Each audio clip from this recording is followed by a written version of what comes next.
Hi, welcome back to another episode of Hot Takes, and welcome back to the Middle Ages. Welcome back to the Dark Ages. Welcome back to a land where we now have in law a blasphemy law. Not put through by Parliament, put through by judges who has decided that Britain needs blasphemy laws because you're not allowed to talk about religion. Now, I'm going to say at the beginning, people have rights. Ideas do not. You do not insult someone because of their beliefs, but it does not mean that the beliefs themselves are inviolable. One can disagree very angrily with the teachings of a religion, as long as one does not insult the followers of that religion. Often the followers, of course, are victims, brainwashed as children into believing all sorts of guff. But that's not what's happening here. No, in this country now, we may not criticise religion. We may not criticise the teachings of a religion. We may not insult a religion, even if the tenets of that religion are obnoxious in the extreme. Because some little wanker of a judge has said it's wrong to stand there and say F Islam while burning your own book, a book you've paid for with your own money. But that's what's happened. A British court has been accused now of single-handedly reversing the age of enlightenment and taking us back to superstitious bullshit where, because some dark age peasant, bronze age peasants wrote a book on a Levantine hillside somewhere in the Middle East, we've got to treat that with all the respect it's due. It's bullshit, it's bollocks, and it's wrong. A British man, who burnt the Quran. Well, actually, he's not British. It is even worse. A man who burnt the Quran while shouting F Islam was found guilty.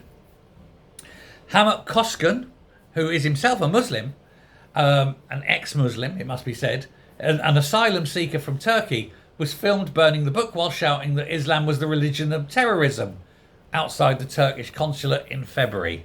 He was violently attacked by a passerby who has not yet been charged with anything. Koskan was found guilty of racially aggravated public order offence.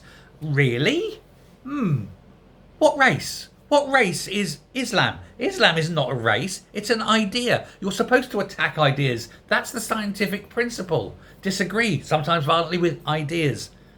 Islam hasn't got a race. The person who follows Islam might have a race, but please do tell me, what race is Islam? No, it's a bullshit. I hope this goes to appeal. He was said to have been motivated in part by hostility towards members of a religious group, namely the followers of Islam. Judge John McGarver insisted the prosecution was not an attempt to bring back and expand the blasphemy law. I'm calling bullshit on that, because that's exactly what this is. We are living in sad times. You cannot now criticise religion, especially if it's that religion. We must all get on our knees and pray to welcome the Islamisation of this country in law, because we're not allowed to disagree with the book that says that beating women is acceptable, that child abuse is acceptable, that throwing and killing and murdering gay people is acceptable. Apparently that's now the accepted credo in this country, that is acceptable. So I suppose now I could say, hey everybody, I'm going to go out and murder gay people because I've converted to Islam. And there's nothing the authorities can do now, because they've just done this. They've just said that you're not allowed to criticise Islam. We live in strange times, don't we? I wonder if the guy burnt a Torah or a Bible, would he have gone up in front of the judge? I suspect not.